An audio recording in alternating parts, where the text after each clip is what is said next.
You're listening to Discography Discussion, episode 222, Skindred, hosted by Dan Terry. But at the same time, isn't that the way it should be? John Beatty. It could go to shit real fast if you don't have a competent vocalist to go over these things. And Joseph Wren. If we can have Sharknado, damn it, I can have sharks versus airplanes. Presented by discussmetal.com. And if you think the kids are right now and proceed with caution, then you are ready for this episode of Discography Discussion. I am Joe, that is Dan, that is John. What is up, everybody? Welcome to another episode of Discography Discussion. My name is Dan, with me is John and Joe. We're going to talk about some insane reggae-influenced hard rock. Dare I say new metal, or is this another one of those episodes where we're going to be like, is this band new metal? Are they not? They definitely seem more new than not. But as we go further on, we might be in another, to quote Joe, a hybrid situation here. Don't call it dubcore, John. That's not a real genre. Oh, because, you know, tech, metal, all that kind of shit. Like, some of the other subgenres that get thrown around are real genres. Listen, I'm not going to let you talk that way about crabcore, okay? That's just where we're at right now, okay? I'm going to go ahead and put this band in new metal and say that's what they are. It's just shocking to hear modern R&B influences in your new metal. I don't think we've heard that before. Can you give me another example? From ashes to new? Nah, man, no one ever did it before them. Nobody on my show. They absolutely told John with a straight face that From Ashes to New is in fact the very first band to ever combine hard rock guitars with R&B sensibilities. Yep. Yeah, and rapping. They're the only people that ever did it. And the fact that they said it was rapping and not R&B influence, like right there, should tell you everything that you need to know. So maybe one of these days we'll do a From Ashes to New episode. You know, we'll do it as part of our Pioneers series. Is the trailer going to be in that? No, absolutely, 100%. As we all know, they invented metalcore. Yeah. Well, before Dan decides to pioneer podcasting, I'm going to take this time to say thank you to everyone for listening to the podcast. Thank you for listening and subscribing. If you are not a subscriber, then you can find everything Discography Discussion at discussmetal.com. We are on Spotify, Apple and Google Podcasts, TuneIn Radio, Stitcher, iHeartRadio, twitch.tv/DiscussMetalDan for all your game streaming and live recording needs. So if you have an Amazon Echo or a Google Home, you have no excuse. Ask it to play the latest episode of the Discography Discussion podcast, and it will. We're also on Facebook and on Twitter at Discuss Metal. Be sure to like, favorite, and subscribe. It really helps us out. It lets us know you're listening. And now Dan is going to tell us all about 5-star reviews. Well, we do love our 5-star reviews here on Discography Discussion. We love them so much, in fact, that we like to read them on the show. And I'm going to read one for you guys right now that we got just recently over there on Apple Podcasts. It says, great show with great production. When I started listening to podcasts a few years back, I started with this show. And I didn't realize what a terrible choice it was to do so at the time. I started sweating during this part. Because I've started to listen to a number of other podcasts since then, and very few align with my interests and have the production quality of Discography Discussion. With Joe and Dan being the nucleus of the show, and Jeff, Buddy, John, and a number of guests providing additional commentary, the show always delivers and makes me enjoy learning about bands and albums that I do and don't listen to. Keep up the good work. Dude, you're the nucleus of something. How do you feel about that? I feel positively charged. Is that how a nucleus works? I'm not 100% sure. No, hold on. I'm thinking about atoms right now, and I should be thinking about cells. Eves? You should be thinking about Eves. Cells have a nucleus. Well right? done, John. Yeah, I know. I heard it. I just didn't dignify it with comment. On that note, but not on that note at all. Speaking of comments, over on Facebook, in reference to our Linkin Park episode, Brett Duncan said, this was a good discussion. I pretty much agreed with everything you said. One More Light had great lyrics, and I can't stand the music, but I have been a huge fan of Linkin Park since 2003. Bought every album day one from Minutes to Midnight to Hunting Party. I enjoy you guys a lot. Now please talk about Chevelle soon. That would be awesome. I wonder what's next. Yeah, I do wonder what's next. Well, I think point number one is that we need to get to some other bands first. You know, I mean, I don't know. I think it's fine. Here's a quick mini episode. You stole a Deftones riff to get your big single, and then you realized that Tool wasn't around and on the radio, so you stole their sound to get popular. There you go. Maybe their vocal sound. You know, we could probably talk for at least 10 minutes on Chevelle. Patreon. But it is not this day.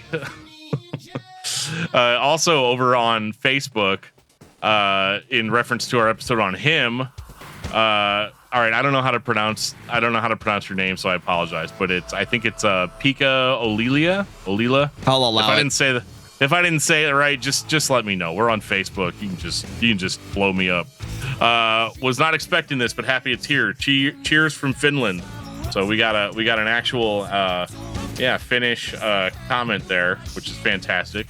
And Tyler Fleming just had to say, I've been waiting for this one. So contrary to what I thought going into doing a him episode, apparently there was massive demand for it. So thanks, John.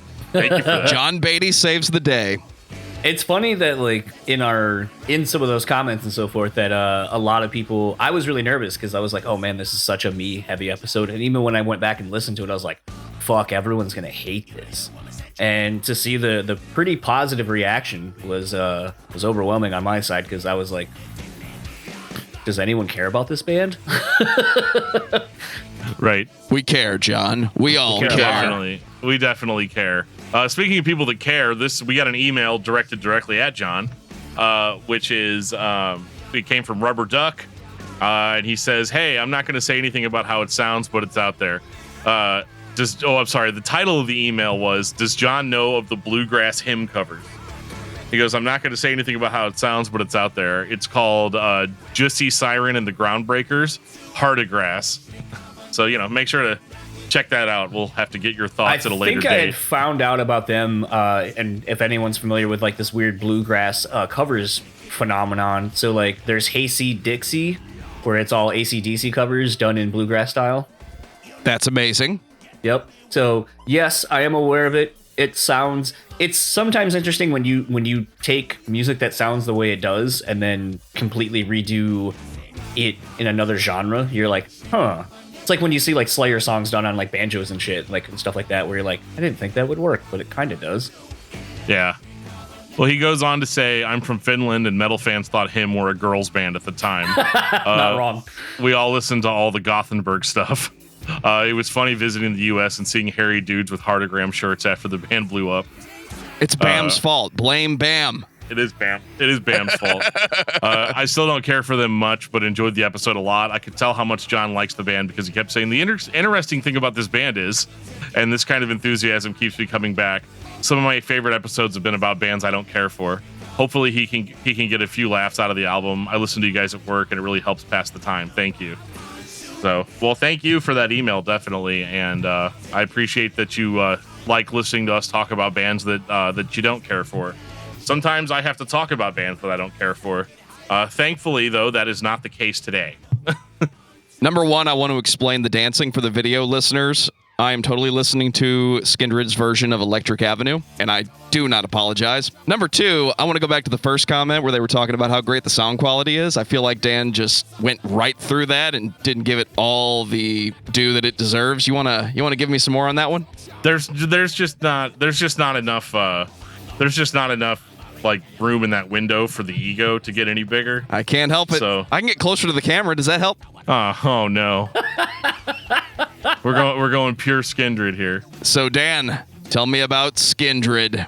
Well, Skindred, if you didn't know, is a Welsh heavy metal band from Newport, Wales, and they started all the way back in 1998, which actually makes a lot of sense as far as their sound, especially in 2000. They combine reggae elements with a little bit of hip hop, a little bit of rock, a little bit of nu metal, and so you honestly, the thing that struck me the most listening to Skindred was that, number one, I had not been listening to this band for very long, and I was completely blown away by how fun and upbeat their music was. Because usually whenever we're talking about hip hop influenced or reggae influenced bands, it's still super like teen angst, sort of stuff. Skindred doesn't come across like that. Skindred is much more refined in their lyrical topics and in their presentation, where it sounds to me like they're more interested in just rocking out and everybody having a great time than they are necessarily telling you about how, their mom told them that they couldn't have a new pair of Nikes when they were 17. What's the problem? Oh, I didn't say there was a problem. I think it's perfectly fine. Skindred's been around for quite a while. At least the band members themselves have been. Most specifically, their vocalist Benji, who is he was in another band for several years called Dub War. And if I had time, I was actually going to go back and listen to the Dub War discography and see more or less how they compared to one another. It's always interesting to me. Are we talking like this is a band that wasn't really that great? I actually don't know what the answer is, and I'm going to probably check it out when I have some more free time. But I always like that kind of dynamic because you have to ask yourself, is this a Dez Cold Chamber Devil Driver situation? Like, was he in some very established band prior to being in Skindred? And I just want to see what the evolution of his vocals were, because he's just absolutely all over the place from your expected, reggae type of like higher pitched, faster delivery. But then he'll also just belt a scream out there like it's nothing. And has a very, very interesting melodic singing voice, which parallels another band. And I'll get into that later, that it was definitely a comparison I didn't think that I was going to have to make, but I'm going to have to make it. And Here I think we are. John also has some thoughts about that as well. Yeah, I mean, the funny thing is the one and only time I've ever seen Skindred was when they opened for him, because him pretty much never brought bands. I mean, no band sounds like him, really. So it's like, who the fuck do you bring? What about her? That worked. Her sounds actually, now exactly like him. I was gonna say, now there actually is like a pop artist named Her, which kind of threw me the first time I saw it. I was like, oh, someone can actually use that now. The joke is not funny if you explain it, John. Oh, I thought that's what dads like to do, even though I'm not a dad. I'm quite a dad-splainer. Are we ready to get into Babylon? 2002. I'm going to say Babylon because I like saying Babylon. Because POD said it. You got that right. They're posers. Fucking San Diegan posers. Oh, right. But, well, yeah, and then this Welsh band totally is, I don't hear a lot of reggae bands come out of Wales. Could be wrong, but and they're like right now the Wales underground scene is downvoting this YouTube video into oblivion. But Babylon is an interesting, and I say interesting because I'm just gonna say it up front. I think it's their worst album. But at the same time, isn't that the way it should be? A band's debut album maybe isn't quite what it would be once the band actually has a little bit more experience under their belts. And I know dude was in another band and everything, but I found Babylon to almost be a little bit too dated for my modern sensibilities, I guess. It didn't punch as hard as I thought Skindred was going to punch. Because you got to understand, in doing this show, people have been like, oh my God, Skindred for forever. Like, how come you guys haven't talked about Skindred? They're amazing. And so whenever I checked Babylon out, I was a little bit underwhelmed, but could kind of see where people were coming from. Because I haven't heard any band besides POD really do the reggae plus nu metal thing. And I think they pulled it off really well. And it's funny because whenever I got to the beginning of Nobody and those harmonized vocals come in, I was like, oh God, they're going to do a 311 thing for the entire rest of this discography. And I was pleasantly surprised that the similarities to 311 are very, very, very, very sparse. I mean, there's a little bit of it in the harmonization, but then, can you really say a reggae influenced clean vocal harmony sounds like 311, or is it just a harmony? I would have said Manu-chan or Wyclef Jean, but that's just me. Well, fair enough. I like this one quite a bit, but it was absolutely not my favorite. I think the highlight song, and I think most listeners will agree with me, is the song Nobody. That chorus is infectious. The nobody gets out alive. That was just absolute gold. And what I like about this too is that as clean as it sounds and as professional as it sounds, it does have a little bit more of an underground flair to it. It sounds like they were 100% in creative control. And that's something that's going to continue with this band's discography. Every element of this is what I'm here for when I'm listening to nu metal. The fact that we went full reggae is something that other bands would just hint at. I don't think anybody sits down and listens to reggae thinking it's going to be the most distorted, intense riffs that they hear that day. It's going to be a party. It's going to be energy. It's going to be just slow down and enjoy it. But then you have bands like POD, and that's probably the last time I'm going to mention them, who put elements in the music, but they don't make it the focus. I'm with Dan. Where the hell was I when this band put out these albums in the 2000s? Because this is something that was missing. I didn't know it was missing until I listened to Skindred, but now that I have it, I'm good to go. I feel like nu metal has the full scope of all other influences covered, and we can move on to the next album. John, what do you think about this one? I agree with Dan. It kind of sounds a little bit more underground on this record. But it's funny because, like, to me, I feel like this is an album where a lot more of its influences are, like, right on its sleeve. But they're kind of hidden. So, like, there's a song on this record for Tears. Let me make sure that is what it's called. Yeah, Tears. For Fears?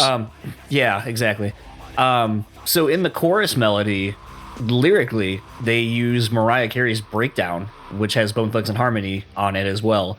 Not probably an obvious reference that people are going to pick up on and be like, you know what? I really commend them for using a Mariah Carey sample. But John, not got everybody's. it, damn it. Nobody's you, John. Like, no metal fans are sitting there being all like, I wonder, is that from a Mariah Carey song? Oh, I recognized it right away because I was like, as I was listening to it, I was like, why do I like? Because it was the first time I'd been listening to the album as a whole, let alone the song. But I already was kind of like, and I was like, why do I know that? And then I was like, as it came back around, I was like, oh fuck, man, that's Mariah Carey's Breakdown off of a Butterfly album. I was like, no wonder I recognize that.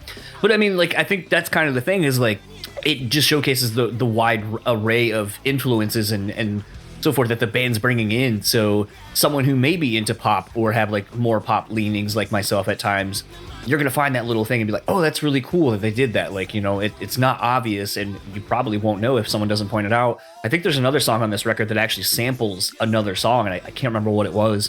But I mean, to me, like the thing that like was kind of weird and I just can't get over it is it's like, for as much as everyone always gives Mike Patton just the heaping amount of praise for being so diverse with his lyrical and vocal abilities, this feels like basically a band that Mike Patton would be in. And at times, I think Benji sounds like Mike Patton. He also kind of sounds like some other people at different points in time, but I think largely the Mike Patton influence is there, where you just like can hear him going all over. And I think that that's kind of really what keeps me interested in this band. While it is interesting musically, it could go to shit real fast if you don't have a competent vocalist to go over these things. And, you know, I agree with Dan. Nobody is a good song. To me, I like Pressure, though. Start First is also kind of cool. There's just, like, a lot of, like... I feel like this is going to definitely be a discography where I'm just going to kind of go, like, this is fun. I enjoyed it. Next one, please. Yeah, that's kind of where I was at. I listened to these kind of in rapid fire mode. I listened to the discography about 3 times, and one of the biggest comparisons while we're talking about vocal comparisons is he enunciates a lot and his melodies are a lot like Claudio Sanchez from Coheed and Cambria, I almost which is thought of weird. Brock from 36 a little bit too. There's a little bit of that as well. Mainly in the singing. And I can't it's a weird comparison to make because it just kind of started. It's not that he sounds like Claudio Sanchez. I mean, nobody has that pitch, you know, but like he the influences are compounding in this scenario. His vocal delivery, his enunciation, his vocal melody is the word I'm looking for, is very similar. But I mean, it's not a ripoff by any means. I think it's just one of those happy accidents because I also see the Coheed and Cambria episode, also like Coheed and Cambria. So I didn't have any kind of problems. And it was also kind of nice that he wasn't talking about like robots fighting robot clones in space, you know, or anything like that. So I found this really, really, really fun because I've never seen a band have this many different sort of elements all blended together, but still sound as original as Skindred does. 2007, Roots, Rock, Riot. Oh, I thought that was going to go in a different direction with the whole Roots thing. Yeah, Bloody Roots. Yeah, definitely. I like this record a lot, actually. This record I felt was stronger even than Babylon. And I think part of it is because Babylon had, again, I know I just praised that the band has so many different influences going into this blender. This seemed a lot more focused to me. The hard rock elements were harder. The guitar tone is much deeper in this record. And they start kind of, this is where I think that maybe we're starting to look at potential radio play. And we're getting songs that are still 100% Skindred in the style, but I think that they did dial the reggae back a little bit on this one and went for a more straight ahead, almost, I don't want to use the word 311, but almost kind of like that sort of hard rock, smooth sort of chorus that you hear a lot of. And then, of course, obviously, he's screaming on a lot of the parts. And it's weird for this record coming out in 2007, how much it sounds like something that would have come out in 2004. And so it's unusual to see, number one, it's unusual to see a band that sounds like this and has this many albums with this sound kind of post nu metal's heyday. I'm definitely glad that they stuck with it. The songs are better on this one, but it's also a little bit flatter in the production. I'm going to say that's par for the course for 2007, though, because everybody sounded a little bit flatter when they started mixing for digital. But this album still has that groove and that dissonant intensity that Skindred constantly puts back in the music. I wonder if this was approached from a more pure reggae side than a hybrid music side. I honestly don't know enough about the band to know whose idea this was to put these elements together. But again, I don't care. I am so glad that this band exists because it's a whole new spin on the nu metal that I love already. Again, another weird maybe comparison, but as I was between this record and the this album, especially like State of Emergency and some of the other songs on it, I couldn't help but feel like, no doubt, you guys should have taken more of a cue from these guys on how to incorporate reggae style stuff and blending of more rhythmic kind of stylings musically like this. Like, they found a way to make it work and add heavy guitars over it. And it's an example of like when No Doubt put out Rocksteady, where you're like, God, this just doesn't work. Like, even though I know you record, like, almost did a Morning View thing where you went out to Jamaica or whatever and recorded a whole fucking record and you tried to bring the essence of that experience and put it on an album. It felt forced and contrived. What they do, like, doesn't. And the other thing, too, and I'm not going to talk too much about it because I haven't had the time to really go through every lyric and kind of comb through them all, but I feel like on top of that, Benji also talks about important things, cultural things and political themes and so forth. That's another kind of harder thing to do, where you're able to put a pop sense on something that's serious. And I feel like this is the first record really where I started noticing a little bit more thematically that there's some real serious shit kind of being talked about on these albums. And it's kind of reflected a little bit on their album covers as well as we move forward too. But yeah, this is just fun. Like I said, State of Emergency's one, Destroyed the Dance Floor. I kept going back to Rude Boy for Life. Oh, that one's great. Yeah, Rude Boy for Life. Yeah. So this is another one where it's like, I do agree with Joe a little bit. I think it sounds a little bit flatter. Although I think I had read that they had re-released the first Babylon 3 different times, and the one that I think is on almost every streaming platform was remixed or remastered by Howard Benson. So of course it's going to sound really good in comparison to probably whoever originally did this, because I mean, you have one of the best to arguably do it, and then not discrediting whoever did this record, but it's just hard when you're going to like the cream of the crop basically on to remaster your first record. Welcome to 2021, John, where we will buy your remaster. See my album of the week. Right. The interesting thing, too, is that Babylon, actually, not to go back to talking about Babylon, but that record actually it was re-released a bunch of times, and it actually hit radio. I think, like, again, it hit radio a second time, like, several years after the release, which is something that you don't really see that often. Aerosmith with Dream On wasn't a single at first, and then after they had singles, it got picked back up and became a monster single after the fact. I'd almost be like, take that, you bitches, I knew these songs were good. Right.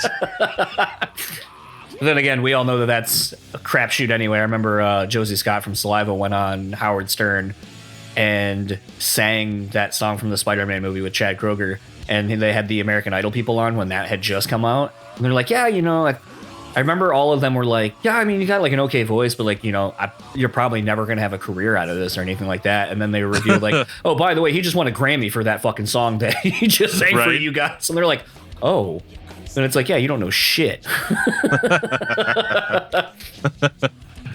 So, anybody want to explain the name of this next album for me? Shark Bites and Dog Fights 2009.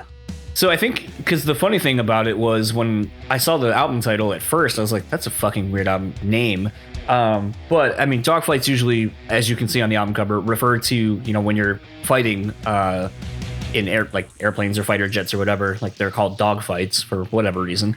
The shark bites thing, I'm not entirely sure. The only thing I can think of, and then coincidentally, again, when looking at the album cover a little bit more, those old fighter jets that had like the shark face basically on the noses of the planes. It's the only thing I could come up with. But a lot of it is a very literal interpretation of the album cover. But I don't necessarily, and this is kind of where I started paying attention initially more to some of the lyrics, because I was like, maybe this is like talking about being, especially like on the first one, Stand for Something, they're talking about like caught in chains, shackles on too tight, squirming for your life because you're gone and you lost your freedom. It's like, okay, like, obviously Benji is a APOC, a person of color, for those that don't know that acronym. And, comes from a different country and all that kind of stuff. So I could see it being a thing where, he's talking about, having to be in dogfights and so forth to overcome the oppression of growing up the way he did or in the environments that he did. And that basically those are the things that make you who you are and the experiences that you grow into or whatever. And that's why I was saying, like, I'll probably go back when we're done with this episode and really dig into the lyrics a lot more and just kind of see if there's more narrative that I'm just kind of missing, and like that some of these things, like an album title correlating to an overall theme might present itself a little bit more the more digging I do, but that's on me. And I would love to hear feedback. Email us, comment on social media or whatever if you have the answer for that, because that's the fun thing about doing this is sometimes we don't know everything and we can learn from all of you. So if you have more of an explanation, all ears. See, John, if you want to read into it, shark bites is like skateboarding, right? Like you destroyed your ankles with a skateboard. It was my wrists for me from falling. But I'm looking at this album cover thinking this is a sci-fi B movie waiting to happen. If we can have Sharknado, damn it, I can have sharks versus airplanes. I'll be a happy guy. But the music is that Skindred sound just continued. We're going to back off and be a little more hard rock in places, but it's still Skindred, dude. I can't say anything other than thank you for doing another cover of Electric Avenue, which I mentioned in the opening of the show for all the video watchers who are wondering, why is Joe just dancing? That's why. I was just a little bit, the Electric Avenue cover taken out of the equation, but I was kind of surprised at how fast this record went. It wasn't as many songs as the last two. It felt very tight and compact, and I almost feel like that sort of was a conscious effort to kind of get in and get out, not overstay the welcome, not kind of have any fat on the bone. And I kind of found myself coming back to this record a little bit more just because of how fast it went of a listening experience. But I think it's kind of interesting because it's like Joe had kind of mentioned on the last one where it's like, oh, it's more of this. And I feel like each record kind of changes a little bit where it might be like, oh, like, Dan and I were talking this week about how there's sort of tropes at times where it's like, oh, here's like the one dub kind of sound or more like the reggaeton kind of style song. And then like they kind of get a little bit more poppier in some instances, or they get a little bit more heavier in some instances. Like they're kind of expanding their range of what they've been doing. And I feel like to me, the hooks on this are just fucking huge. Like musical hooks even are a lot bigger than they've been on the last two records. Like look at a song like Calling All Stations. Sorry. I was surprised at how quickly it was over. I remember because I was doing something or whatever, and so whenever I realized that the album had stopped, at like 30 minutes, I was like, oh god, did I just listen to an EP? Oh, and I was like, no, there's a decent amount of songs here. But yeah, I think that this is the point of the discography where like, yeah, it's just more Skindred.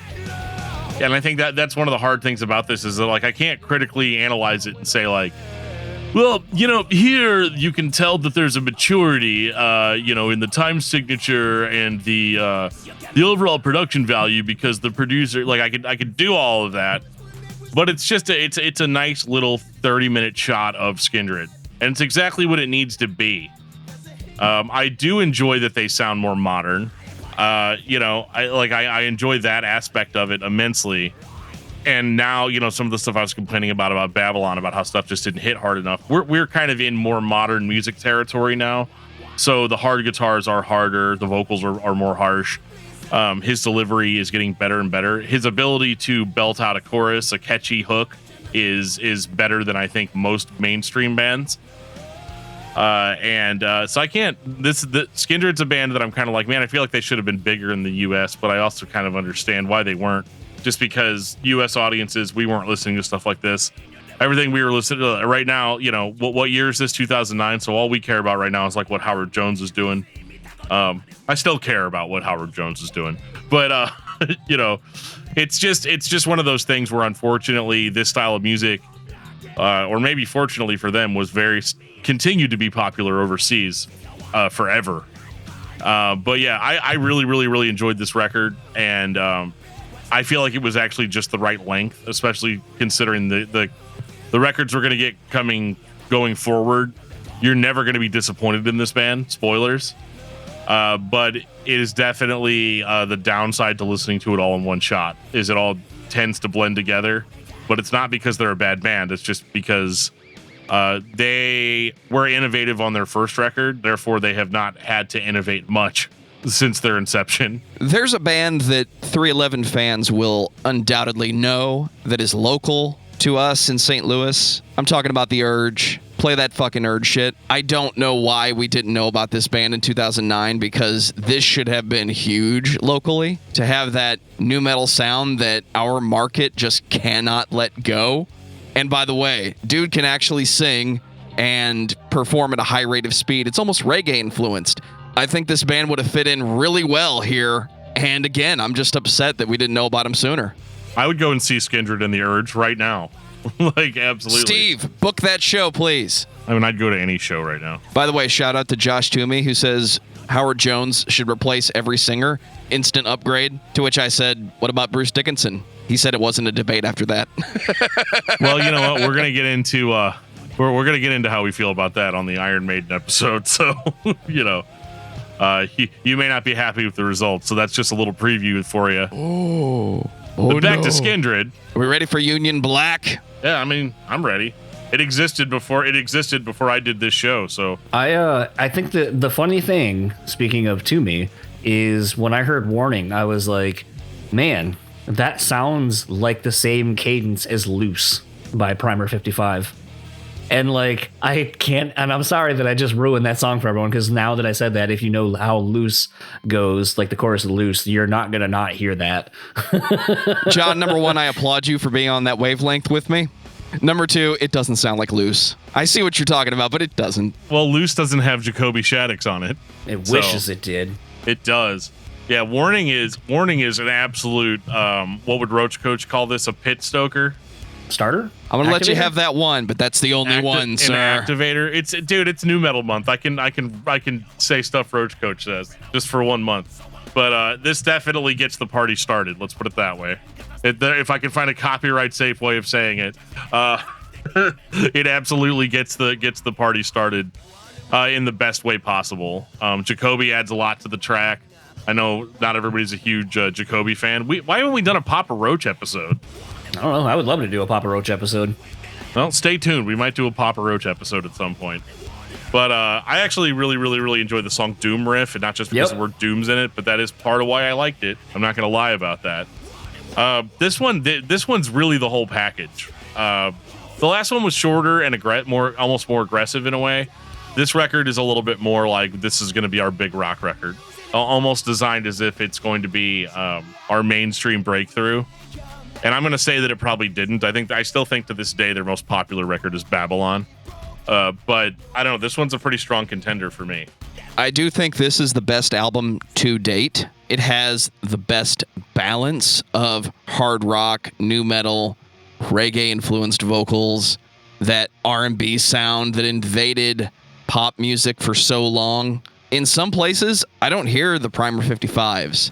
I hear a slightly twisted Seven Dust. And I feel weird saying that because this band does not sound like Seven Dust. But I think sometimes the criticisms are the same. Not everybody likes what Seven Dust is doing because they just don't get it. They don't get the over-the-top, groove-driven intensity with nice sounding vocals and sometimes Morgan screaming. So when you take Skindred, who's doing the next step in this new metal pop R&B mashup sound that they have, I could see that comparison being similar. But to me, this is just their next step. I don't think it's the best album, but you're right. It's definitely, we're trying to break into the mainstream if we weren't already here. Well, the thing about them being mainstream, though, is they still weren't, and this is what's interesting about Skindred and makes them a more talented band, I think, than a lot of bands that are in this genre, is that these guys are genuinely good at writing songs and getting people pumped up and creating a vibe. But it doesn't sound commercialized at all. Like, sure, it can be commercial, but I don't think that it was necessarily written as such. I think this is just the level that they're on as far as being able to deliver a really, really good, awesome, like, party rock record. Because, like, I'm not angry when I listen to Skindred, and a lot of bands that put off this sort of vibe try to create an angry vibe.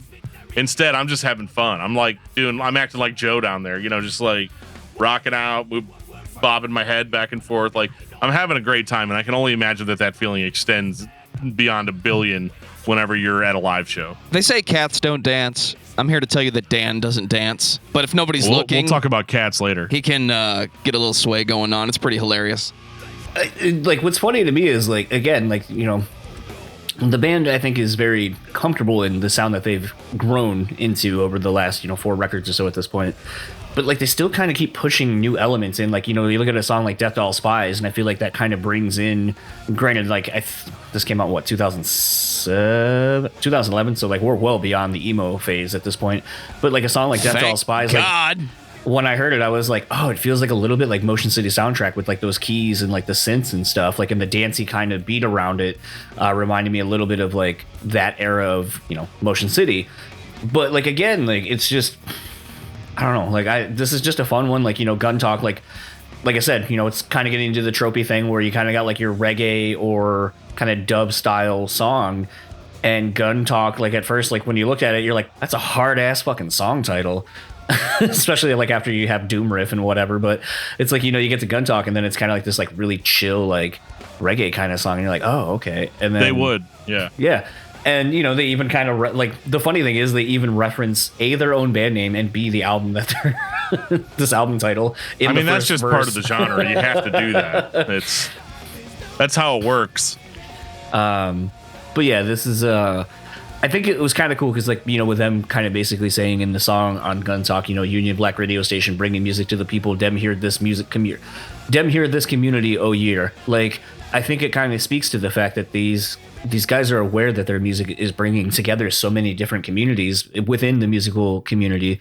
And I think that's something that is fun. Like, having seen the band live, like, I definitely have seen how they are all about just making people have a good time for whatever amount of time they get to play on stage. And I feel like that's kind of the whole thing of, like, their albums even is like, yeah, like, we could probably write, a straight ahead, like, this song or whatever, but we want to have fun. We want you to have fun with us. And I think that's kind of like the thing that's been fun about listening to this band is, in a lot of episodes we do, everything's so fucking serious. Like, you look at a band like Death, like, everything that band did was so fucking serious and needed to be the way it was. And behold the flesh and the power it holds. Yeah. And it's just one of those things where sometimes, you need a band like this that is serious in what they do, but they also have fun, and they want everyone that listens to have fun. So, John, I want you to look at the camera and tell Dan that sometimes you need bands that are fun. I mean, that band fun's not good, but that's a different story. Yikes. Yeah, we're not talking about fun. No, I really enjoyed this, and spoilers, I'm just going to say it. I spent the entire week listening to another band that, kind of just left me cold to fun. And, they really just got me down to the dumps. So going to Skindred after the fact I was like, oh, okay, everything might actually be okay. I was thinking about quitting my job and living in a trailer, but now I feel like I can push through because I'm gonna, eventually, I don't want to sit there and like not, just wallow in my own garbage for, day in and day out until the electric company comes through and kills the power. 2014. Hey, John, when did CM Punk debut the fist logo? I'm seeing some copyright issues here. Well, if we're gonna go that route, especially with the red, yellow, and green colors scheme, I think this is a completely different fist that is being representative of oppression and usually the African American community, and starting way back in the 76 Olympics with the classic fist raise on the podiums. But yeah, no, I get it. And it's also the lightning bolt doesn't help too, because that was part of CM Punk's thing as well. So I totally get it. But that's probably going to be a reference for maybe like 6 people listening to the show who are like, CM Punk?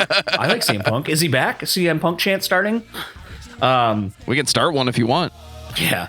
This is man, by the way, I don't feel like the guitars have been this impactful since Babylon, basically, to me. The fucking bounce and like just stank on these fucking guitars, like right out the gate on Kill the Power, is huge. And like kind of has, I think, more of that new metal sound that we're used to. Like, it's definitely groovy, it's got a bounce, but man, like I was all about this record. Kill the Power, like I said, Playing with the Devil.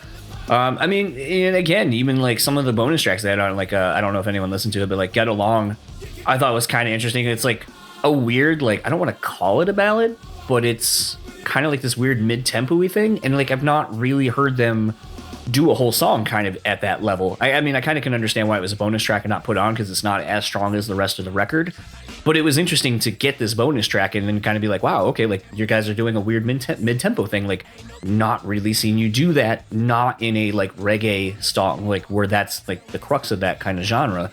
But like just to see them do a straight ahead like kind of mid-tempo song, I was like, wow, okay, like interesting.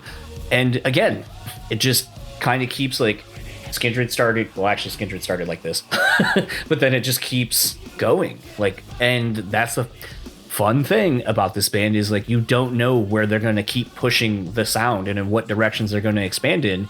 And I think that as a listener, that just keeps me coming back. And when you now have, I'll say, more modern production on a record, it kind of makes it come across a little bit more fun. Because like before, like I felt the guitars were a little bit kind of had the balls taken away from them that they had on Babylon, but this, they're back and they hit.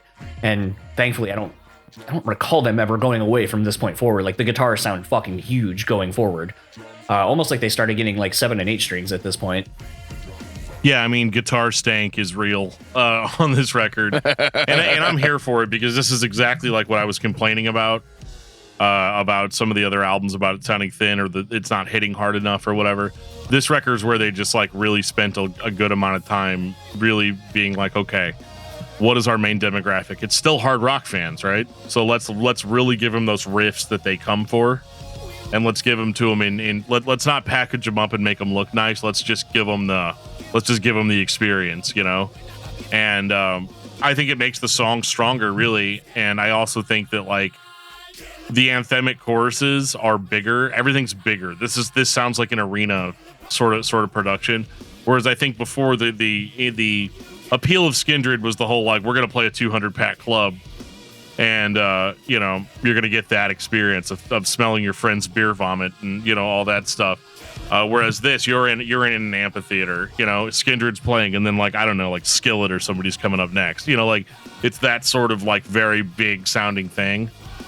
And at this point, they've been in the game for such a long time that they're able to deliver on a level that I think a lot of bands that play this style can't. And this is it. Fight the Power is a fantastic Skindred album, and probably is my favorite out of the whole bunch. Just because it's all of the elements. It's what I imagined when Skindred was being pitched to me as a band I should check out. This is what I imagined it to sound like based on the description. It's not my favorite album, but I do agree it's the most complete sounding Skindred album. This puts everything together that they had at their disposal in 2014 and creates a more anthemic sounding band. When I listen to Skindred, I'm still here for the groove plus those intense over-the-top vocals. So now when we incorporate more balance, more arena sounding, more anthemic, atmospheric elements, and we don't go over the top, because it would have been so easy to go over the top and just go full auto-tune. But we didn't do it. We let the band still be themselves, and we just added a little bit more taste to it. So I do think this is the best album. It's just not my favorite. Flavor to taste. See what I did there? Speaking of that, that speaks volumes to their next record. It is... yeah, I'm ready for volume. This one, it just gets better from here on out, man. 2015. I thought based on this album cover, I was like, are you gonna get like just a disgustingly metal Skindred? Because like you see something like this. I mean, we kind of did get that. Yeah, but like it's just like when you like just looking at the album cover, I was like, all right, like the fuck we got going on here? I literally thought there was gonna be like a little Rise Records logo at the bottom of it. Oh, for sure. This looks like, I mean, no offense to them, but like this looks like some of the stuff you see on like Rise, like, you know, TGI like logos looking emblem thing there. I think this is like, again, like adding newer elements to shit. Like you look at this, like the title track Volume kind of almost has like that like classic rock kind of stoner sound to it. Like the guitars, like kind of a little bit fuzzier, thicker kind of sound that you've not really heard them do it up until this point. I feel like there's a weird... This feels like the only thing I can come up with is nostalgia tinge. This feels like a record that we've heard, but like I've never heard before. Like it has all these classic elements of stuff I've been listening to for, you know, decades, but it feels fresh and unique through their prism of what they do, and it's, lack of a better term, it's fun. It's another evolution of the band's sound going forward. And I don't know, like, again, like I love the fact that like I don't know if this is because this one came out I think on Napalm Records, I believe. So it's like one of those where it was like, oh, like, and I don't know if we've really ever talked about this, like where sometimes you go onto a label and then maybe you're like, oh, we have to sound like this now because we're on this fucking label, like this, you know, metal Not label. Skindred. No. They're okay with looking like it, but sounding like it, no, not so much. I just want to pogo for the rest of this album. Can I do the whole show with a headset and just be bobbing up and down?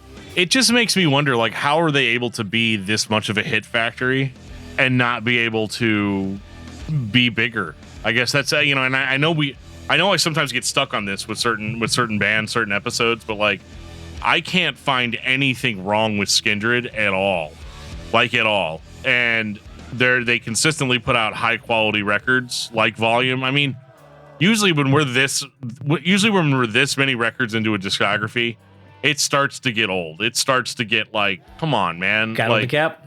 Yeah, no, well, Cattle I'm to saying Cap. like they're like yeah. the same in this situation where it's like, yo, you're getting better as you go. Yeah, I wouldn't say they have that much growth, but that's also because like you look at Cattle to Cap. Yeah, we're comparing Cattle Decapitation to Skindred. Find that on another podcast. I beg you. For fans of Cattle to Cap or Skindred, if we were a podcast that had a sticker thing on our... Yeah, exactly. Do you like Cephalic Carnage and Seven Dust? Yes.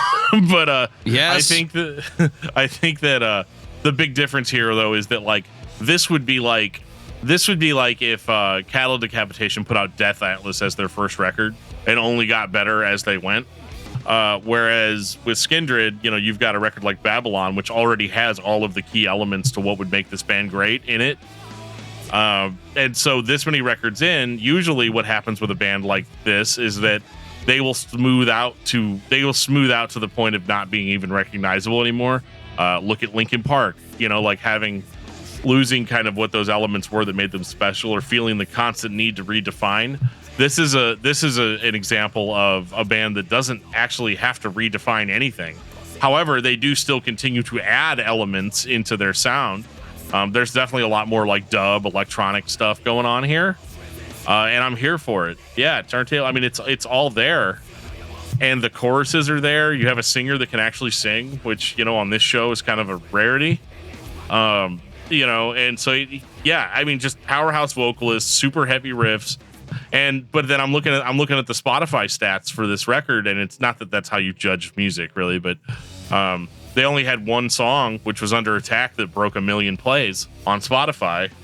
and I can't figure out like why that is when a record sounds this good. I could hand this to anybody. Like if I was in high school right now, let's say it was 2003, I could hand this record to anybody and then be like, oh my God, this is the greatest band I've ever heard in my life. Yeah, 100%. There's a machine right outside our classroom. Except a couple years later, they replaced those machines with milk machines. But thankfully, I was graduated by then. So give me that Just high what I fructose want. corn syrup. Milk from a machine. At $2.39 a chug, John. Hey, do you guys remember those when they tried putting milk in bags? That actually makes sense to me. Do you not remember that? Like when you would get like the little like I don't remember literally that. like a almost like a beanbag size thing of milk. It's less waste. Sorry for the sidetrack there, but that's interesting. I'm gonna have to like now you're gonna make me have to type bag of milk into Google. Oh, fucking bags of sand! What the fuck? I'll be like, guys, I gotta go. I'm gonna be gone for the rest of the day. Gone till December. Wow. Okay. So yeah, this as good as Volume is, like as a record, I think this is the point in the band's discography where they're like, all right, guys, I think we need to switch it up. I think we need to go in a different direction. Not because what they were doing wasn't working. I think they were just genuinely tired of doing the same thing that they'd been doing for 6 records. And so whenever we move on to their next record, there are definitely some tings that they change up for us. I really want to make Dan say this one. 2018. Big tings. Anyone an Action Bronson fan? All right, this cover artwork's not doing it justice, okay? For the rest of the episode, this is where we live. Right here. Okay? This is where we live. I was expecting bags of milk. I mean, this is just I love this record just because of the cover artwork. I'm not gonna lie. I'm loving Rob Halford kitty cat with sunglasses. This record is Skindred basically being like, all right, guys, we're going to have a party now. And even though it's got all the elements that you would expect from a Skindred record, they've never wrote a song quite as awesome as That's My Jam. It's big, it's anthemic, it's a little bit more low key. It's a little bit less metal overall, a little bit less hard rock, but I'm kind of here for it. I like that they have fully embraced the arena. They are ready to come and destroy the stage of your local band showcase, not local band showcase, but like, you know, your festival. You know, yeah, they're not going to be in big letters at the top, but like when you go and see, you know, whatever festival's allowed, they're going to play and everybody's like, holy crap, who's that band and why are they not headlining? That's what Big Tings is. I think the hard part for me when listening to this record, because at this point Don Broco exists in my world. We consistently have been lauding the band for just kind of doing what they do. For once, this feels like someone was like, hey, you guys checked out Don Broco? Like, they kind of do like what you do, where they just mash a bunch of shit together and it sounds really good. And then they're like, oh, we can kind of go more pop, like actual pop leaning in sound and approach. And a song like That's My Jam actually kind of feels like the first time I remember hearing Finger 11 do Paralyzer, and I was like, the fuck happened to Finger 11? Like, this isn't the band I remember. Like, they went full pop, basically. And as Dan says, that's when you see him at festivals or when you see him in front of the thousands and thousands of people and you play something like this, it's going to get everyone fucking moving to where you're like, I don't know this band, but yeah, all right, I'm down for this. And as soon as that giant cat banner, yeah, you know, gets propped up on stage, you know who they mean business. And then Scat Cat or whatever the fuck from that Paula Abdul video will start coming out and dancing with Benji. I mean, maybe. Anything's possible. But yeah, you know, this is a really good example, too, of like, hey, guys, we're going to go full pop. And it working. Unlike Linkin Park. This is the exact opposite of that. Of like, this is what happens when Skindred goes full pop. And I feel like whereas with Linkin Park, it was like, this is what happens when you take full pop and you add some people that are in Linkin Park to it. Well, I feel like the thing is, it is full pop basically on this, but I think what they did was, so like Dan in the Linkin Park episode kept saying like it's basically a candy outer with kind of like a more bitter inside or whatever, and he kept saying, you know, they kind of put the candy sheen on it. This to me is fully realizing that, where it's like we're putting the pop production on what you do. you're not changing your sound, you're not changing necessarily anything you would do, but we're putting this pop coating over it. And I think it's one of the few examples where I've seen that happen, and you don't go like, oh, you fucking sellouts, like, you know, laying back in my Reebok outfit like Garth, going like, it's just sad. It's one of those things to me where, like, when I see that happening on this album, that it Hey John, if you're gonna spew in this. Yeah. But no, this is, you know, the pop production totally working for them, and they're not lessening what they do, and that's the interesting thing about this record. And when I got to it, I was like, they went full pop on it, but like, it works. It enhances everything that the band has been doing, but it brings out, like, if you didn't know how great the choruses were, the musicality and the hooks that the music's been having throughout all these records, this is the one where if you hadn't noticed it, you definitely will, and you're gonna be like, holy shit, like, okay, what has me interested now, and I don't want to like get too far ahead because I think they do have a newer record coming out soonish, is how can you take this now with the pop production basically over what they do? How can you take it and expand on it? Do they go kind of a Bring Me, where you can kind of really now start going all over and kind of playing with your production template and maybe curating an album where it's like, now you have different production on every album or every song, and making it sound, you know, like, oh, here's our fucking hard rock song that we can do, or here's our reggae song, or here's this, but now it just sounds fucking massive because we got a budget, and we also have the tenure of being a band that's been around for fucking 2 decades at this point and toured the world and gained an international fan base. This, to me, screams, let's try to get you into the American market. And let's try to push you there because you're not as big and successful as you are everywhere else. Because unfortunately, Americans, our ears need the candy coating. You know, we need that Trojan horse to be sugar-fed, basically, something before we'll go, oh, okay. Because the average listener is going to hear something like Skindred and be like, oh, it's too all over the place. I need it to be in this one fucking box and not deviate. And that's been and I think for both of you will probably agree, that's been the one great thing about being into international bands is, like, you see them not being incumbent, that's not the right word to use, not being tied down basically to a style or genre, because they don't care about those things internationally as much as we do here in the States. That was one time, John, you wanted to say encumbered. No, I was thinking incumbent. Incumbent, yeah, that's what I heard, yeah. Yeah, I was trying to say it, but I didn't come out correctly, so I was like, nope, scrap that.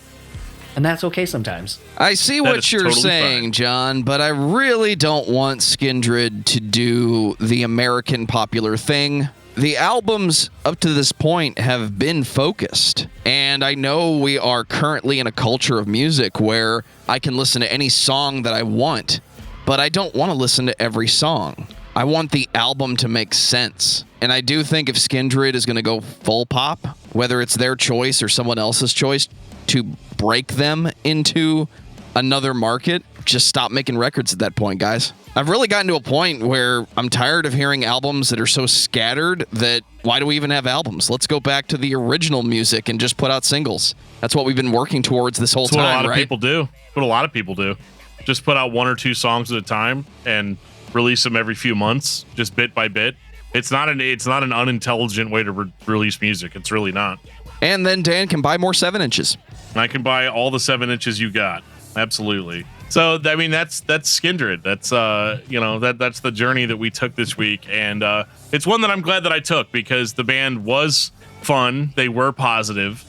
Are positive, rather. Speaking of them in past tense, I'm so used to talking about bands that are broken up, but it's interesting to see a band like this not be more successful, at least over here in the States. I can't speak for international sales, but again, like I said, you get this band get them on a big festival here in the U.S. and they're going to turn some heads. Final thoughts on Skindred, John?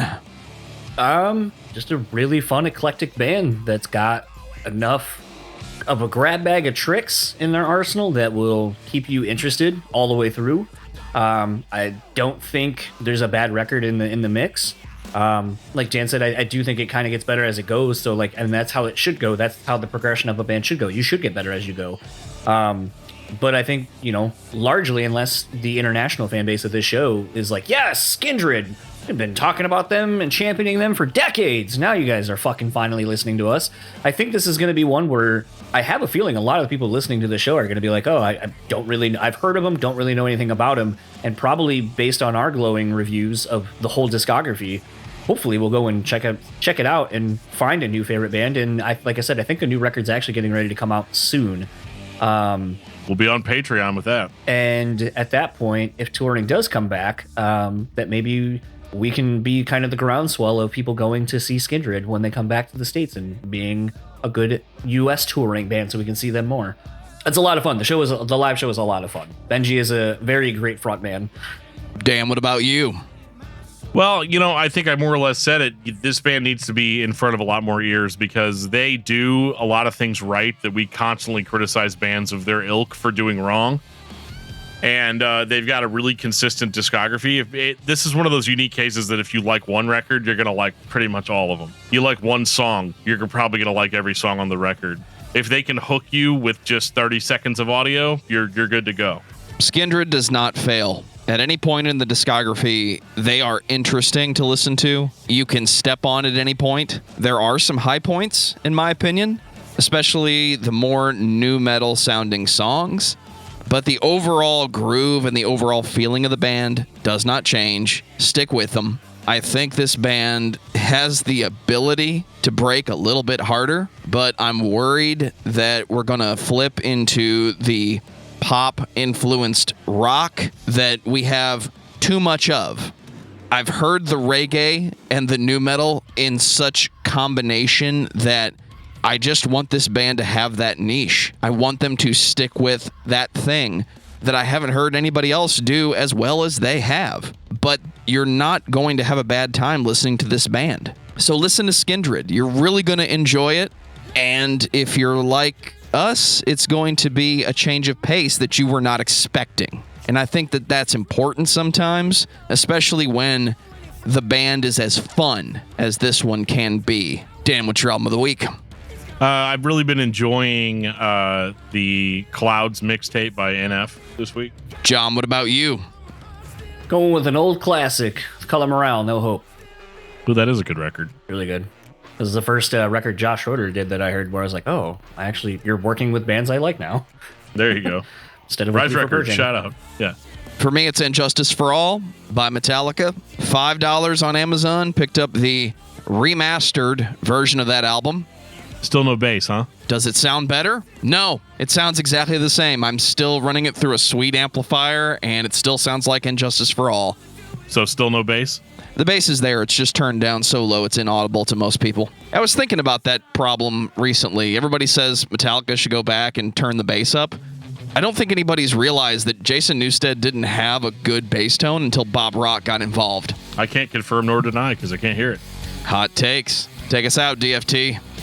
If you like this podcast and you're listening or watching via the various avenues that you can enjoy the show, if you ever want to reach out to us or talk to us or give us band suggestions, there's a lot of different ways you can do that. You can reach out to us on Facebook at facebook.com/discography discussion. We have a Facebook group set up for the podcast where you can chat about your favorite episodes or just whatever you're listening to or share memes. We're really, really, really into memes. And, you can reach out to us on Twitter at discussmetal. You can send us an email at danandjoeshow@gmail.com. You can reach out to us on our Discord server. There will be a link in the show notes for this episode that'll take you to our Discord server where you can join us as well as fans of the show pretty much 24/7. We're almost always there in some capacity. So if you want to chat and reach out, definitely do so. If you want to get some sweet Discography Discussion merch, there's going to be a link in the show notes that'll take you to our Teespring store where you can get a variety of different items, including cell phone cases for Android and iPhone. And t-shirts and socks and anything else creative that I can throw our logo on and sell to you to wear on your body or your accessories. So with all that being said, thank you guys so much for checking out the podcast, and we will catch you guys next time. And on that note, this has been episode 222 of Discography Discussion. Thank you for listening. You can like us on Facebook and follow us on Twitter at discussmetal. Subscribe to our podcast everywhere you listen to podcasts, including Google Play, Apple Podcasts, and Stitcher. Visit discussmetal.com for all things discography discussion. And please send questions and comments to danandjoeshow@gmail.com. If you are not a patron, you can become one at patreon.com/discussmetal. We have some sweet perks. $1 a month gets you into that exclusive album review feed. Bags of milk not included.